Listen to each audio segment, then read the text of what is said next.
الحمدللہ رب العالمین والصلاة والسلام علی سید المرسلین اما بعد فاعوذ باللہ من الشیطان الرجیم بسم اللہ الرحمن الرحیم الصلاة والسلام علیک یا رسول اللہ وعلى آلك وأصحابك يا حبيب الله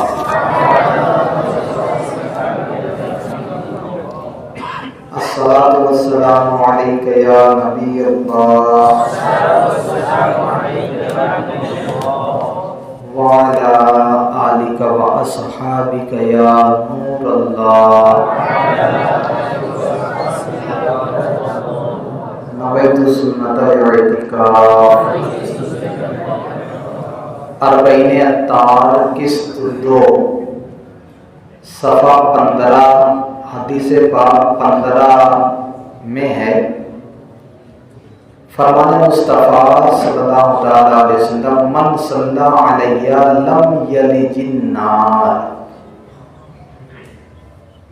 جس کا ترجمہ ہے جو مجھ پر درود پاک بھیجے گا وہ آگ میں داخل نہ ہوگا۔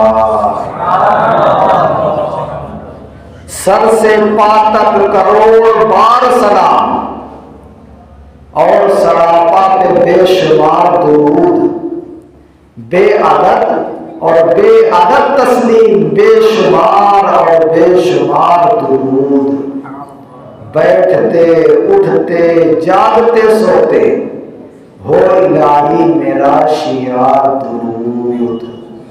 صلو علی الحبیب صلی اللہ علیہ محمد صلی اللہ علیہ وسلم۔ حدیث پاک میں ہے انما الاعمال بالنیات، اعمال کا دار و مدار نیتوں پر ہے۔ اے عاشقان رسول، اچھی اچھی نیتوں سے عمل کا ثواب بڑھ جاتا ہے۔ آج بیان سننے سے پہلے کچھ اچھی اچھی نیتیں کر لیتے ہیں۔ نیت کیجئے اللہ پاک کی رضا پانے کے لیے بیان سنوں گا، با ادب بیٹھوں گا، خوب توجہ سے بیان سنوں گا، جو سنوں گا اسے یاد رکھنے، خود عمل کرنے اور دوسروں تک پہنچانے کی کوشش کروں گا۔ صلو علی الحبیب صلی اللہ علی محمد۔ کتاب کا نام ہے التوابین لابن قدامہ۔ اس میں ایک واقعہ لکھا ہے، حضرت بکر بن عبداللہ رحمۃ اللہ تعالی علیہ فرماتے ہیں بنی اسرائیل کا ایک بادشاہ تھا، اس کے پاس اللہ پاک کا دیا سب کچھ تھا، مال و دولت کی کثرت تھی، اس کی عمر بھی بہت لمبی ہوئی، اللہ پاک نے اسے بیٹے بھی کئی عطا فرمائے تھے۔ اس سب کے باوجود اس کے ساتھ ایک مسئلہ تھا۔ چونکہ بادشاہوں کو عموماً یہ فکر رہتی ہے کہ ان کے بعد ان کا وارث اور جانشین کون ہوگا، اس بادشاہ کو بھی یہی فکر تھی، حالانکہ اللہ پاک نے اس کو بیٹے عطا فرمائے تھے، مگر معاملہ یہ تھا کہ جب اس کے بیٹے جوان ہوتے تو یہ دنیا سے منہ پھیر لیتے،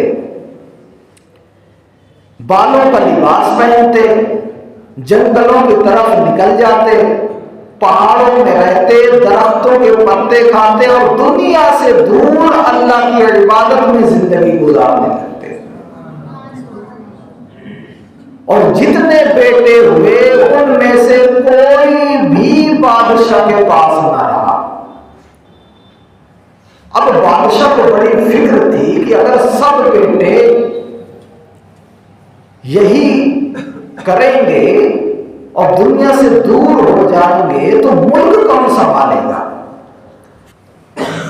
اسی فکر میں تھا کہ اللہ پاک کا کرنا کہ کچھ وقت بعد بادشاہ کے یہاں ایک بیٹا پھر پیدا ہوا۔ چنانچہ بادشاہ نے بڑی چالاکی سے کام لیا، اپنی رعایا کو جمع کیا اور کہا میری عمر کافی ہو چکی ہے، مجھے خوف ہے کہ میرا یہ بیٹا بھی اپنے بھائیوں کی طرح بادشاہت سے بیزار نہ ہو جائے، اور اگر یہ بادشاہت سے بیزار ہو گیا تو یہ میرا آخری بیٹا ہے، تم لوگ بادشاہ کے بغیر رہ جاؤ گے اور ملک تباہ و برباد ہو جائے گا۔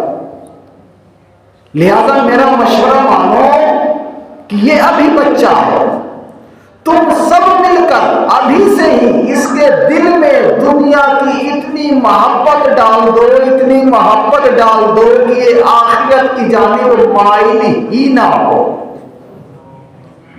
بادشاہ کا حکم تھا، لوگوں نے عمل کیا، ایک بڑا سا شہر بنایا گیا جو کئی کلومیٹر پر پھیلا ہوا تھا، جس میں عیش و عشرت کے سارے سامان مہیا کیے گئے تھے۔ یہ شہزادہ اس گھر میں پرورش پاتا رہا، یہی اس کا بچپن گزرا، یہی جوان ہوا۔ اس نے باہر کی دنیا کبھی نہیں دیکھی تھی، اسے معلوم ہی نہیں تھا کہ اس بڑے سے گھر کی چار دیواری کے باہر بھی کوئی دنیا ہے اور وہاں بھی لوگ رہتے ہیں۔ ایک دن کیا ہوا، شہزادہ گھومتا گھومتا اپنے گھر کے دیوار کے قریب جا پہنچا، اسے باہر سے لوگوں کی آوازیں آنے لگی۔ حیرت ہوئی، نوکروں کو بلایا اور پوچھا کیا اس دیوار کے باہر بھی دنیا ہے، وہاں پر بھی لوگ رہتے ہیں؟ نوکروں نے کہا جی جناب، بات تو ہے، اس سے بھی بڑی دنیا ہے، لوگ رہتے ہیں۔ شہزادے نے ضد منائی کہ مجھے باہر کی دنیا دیکھنی ہے۔ بادشاہ نے کافی سمجھایا، بیٹا تیرے لیے مناسب نہیں ہے، وہاں صحیح نہیں ہے، ماحول صحیح نہیں ہے۔ طرح طرح کے ہیلے بہانے کرنے کے باوجود وہ شہزادہ نہ مانا۔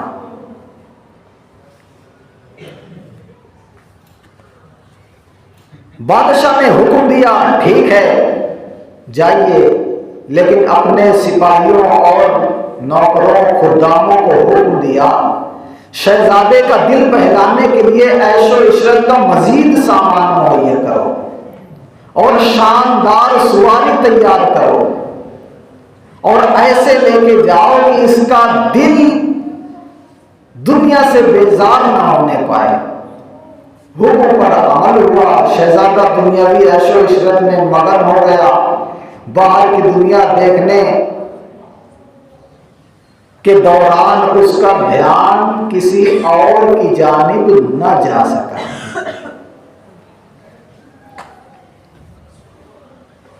اور اچھے سے باہر گھوم کر بادشاہ اپنے مقام کے اندر آ گیا۔ بادشاہ بہت خوش تھا کہ میرا عمل کام آ گیا۔ اگلے سال پھر بادشاہ نے کہا میں نے تو باہر کی دنیا دیکھنی ہے۔ شہزادے کی ضد تھی، بالآخر بادشاہ کو ماننی پڑی۔ حکم ہوا شہزادے کو باہر لے جاؤ، مگر خبردار اس کے ارد گرد عیش و عشرت کے سامان کی کوئی کمی نہیں ہونی چاہیے۔ اب شہزادہ زندگی میں دوسری بار اپنے گھر سے نکلا، ٹھاٹ باٹ تھا، سونے چاندی اور ہیرے جواہرات سے سجی ہوئی سواری، لوگوں کا جم غفیر ساتھ ساتھ اس کے چل رہا تھا۔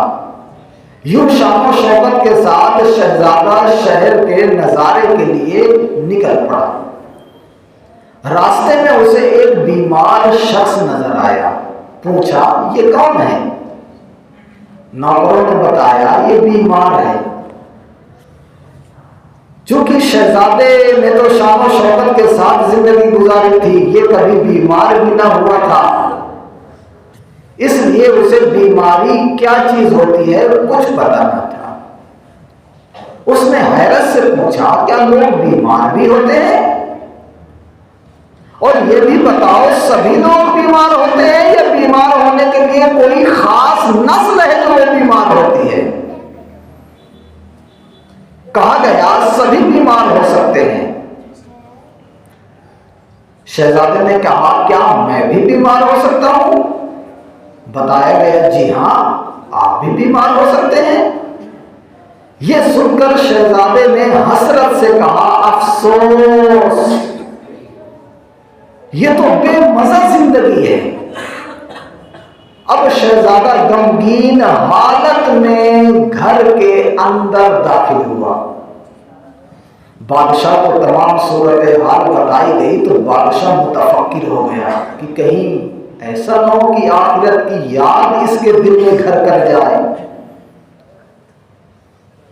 اور اس کی یہ کیفیت اس کے اندر طول پکڑ جائے اور یہ شہزادہ بھی اپنے بھائیوں کی طرح جنگل کا رخ کر نکلے۔ اس کے لیے مزید دنیاوی لذتوں کا سامان کر دیا، لہذا حکم دیا، حکم پر عمل ہوا، شہزادہ لذتوں میں مصروف ہو گیا اور وہ فکر آخرت جو اس کے دل میں پیدا ہوتی یہ اکثر ختم ہو کے رہی۔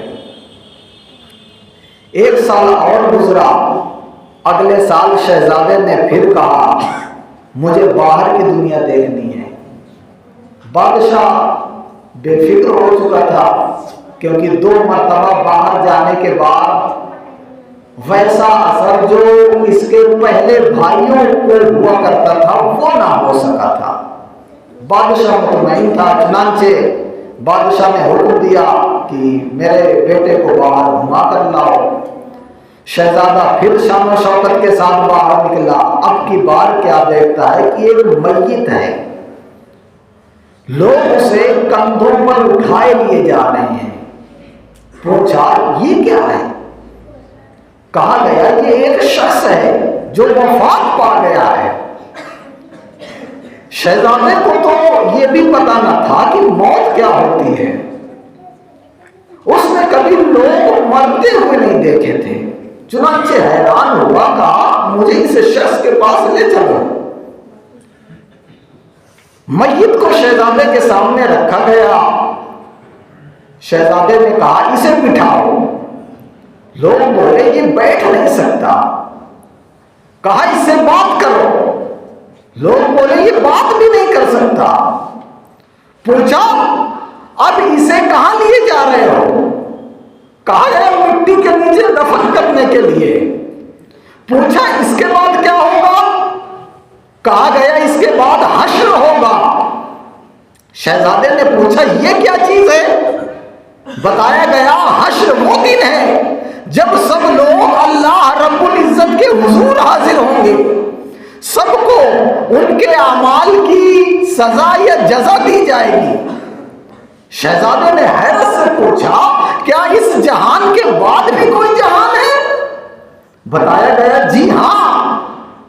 اب تو شہزادے پر فکر آخرت کا خوب غلبہ ہو چکا تھا۔ شہزادہ سواری سے نیچے اترا، اپنے چہرے پر مٹی ڈالی اور کہا مجھے اس سے ڈر لگ رہا ہے، عنقریب مجھے بھی موت آئے گی۔ میرا ایک رب بھی ہے جو عطا فرماتا ہے، حشر بھی فرمائے گا، میرے اعمال پر جزا بھی دے گا۔ اے لوگوں یہ میری اور تمہاری اب آخری ملاقات ہے۔ اب شہزادہ واپس آیا، رات ہوئی، اس نے بھی اپنے بھائیوں کی طرح بالوں سے بنا ہوا لباس پہنا اور اللہ پاک کی عبادت کے لیے جنگلوں کی طرف ہمیشہ کے لیے نکل۔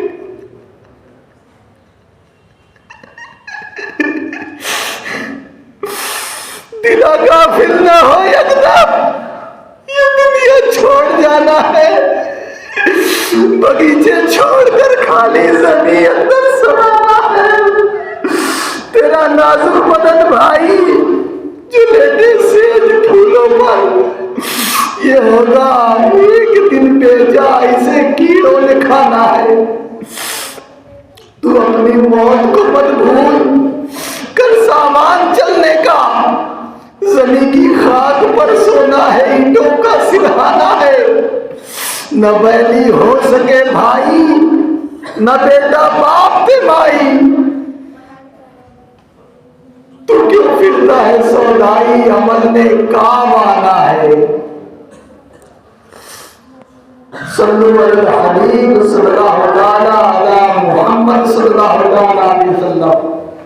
اے عاشقان رسول, خوش نصیب شہزادے پر اللہ پاک کی کیسی کرم نوازی تھی.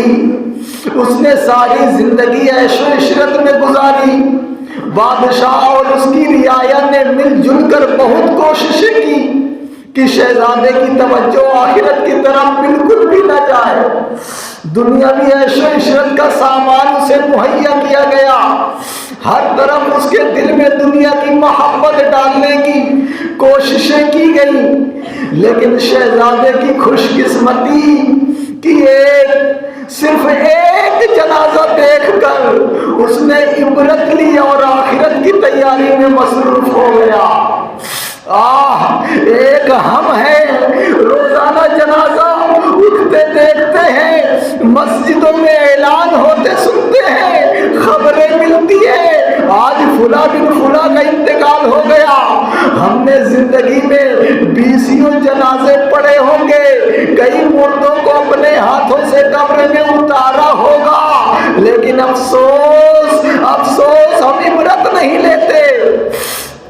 ہم جانتے ہیں کہ انجام ہمارا بھی یہی ہے. آج فلاں کا اعلان ہو رہا ہے, کل میرا بھی ہونا ہے. آج فلاں کا جنازہ اٹھا ہے, ان قریب میرا بھی اٹھنے والا ہے. آج فلاں قبر کے گڑھے میں اترا ہے, کل میں نے بھی یہیں پہنچنا ہے. مگر ہم سبق نہیں سیکھتے. اے عاشقان رسول, افسوس نفس امارہ حاوی ہے, شیطان غفلت میں ڈالے ہوئے ہے, گناہوں نے دل میلا کر دیا ہے, دنیا کی محبت نے آنکھیں اندھی کر رکھی ہے.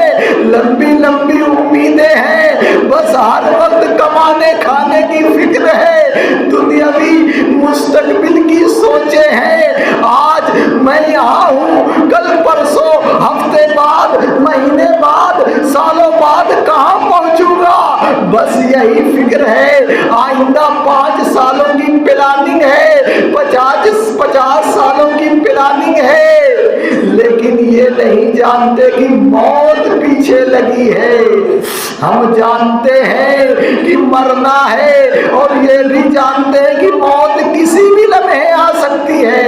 اس کے باوجود نہ جانے کیوں دل میں کہیں نہ کہیں یہ خیال پلتا رہتا ہے, مجھے ابھی موت نہیں آنی, میں نے تو ابھی اور جینا ہے, ابھی تو بچوں کی شادیاں بھی کرنی ہے, پھر نانا اور دادا بھی بننا ہے, بڑھاپا بھی دیکھنا ہے, پھر کہیں جا کر موت آنی ہے. بس یہ ایک غفلت بھرا خیال ہے, ہمیں لمبی امیدوں میں مبتلا رکھتا ہے. کبھی موبائل چلاتے ہوئے یا موبائل میں کوئی ویڈیو دیکھتے ہوئے, اخباروں میں خبریں پڑھتے ہوئے موت اور قبر و آخرت والی کوئی خبر, کوئی پوسٹ سامنے آ بھی جائے تو جان بوجھ کر اسے چھوڑ کر گزر جاتے ہیں. اس سے عبرت لینے کے بجائے ہماری یہ سوچ بن جاتی ہے کہ ابھی تو میرا نمبر نہیں آیا, یہ پوسٹ میرے متعلق نہیں ہے, مگر یہ محض ایک خیال ہے. مشہور ہے کہ بلی کو دیکھ کر کبوتر آنکھیں بند کر لیتا ہے اور یہ سمجھتا ہے کہ میں بلی سے بچ گیا, مگر ایسا نہیں ہوتا.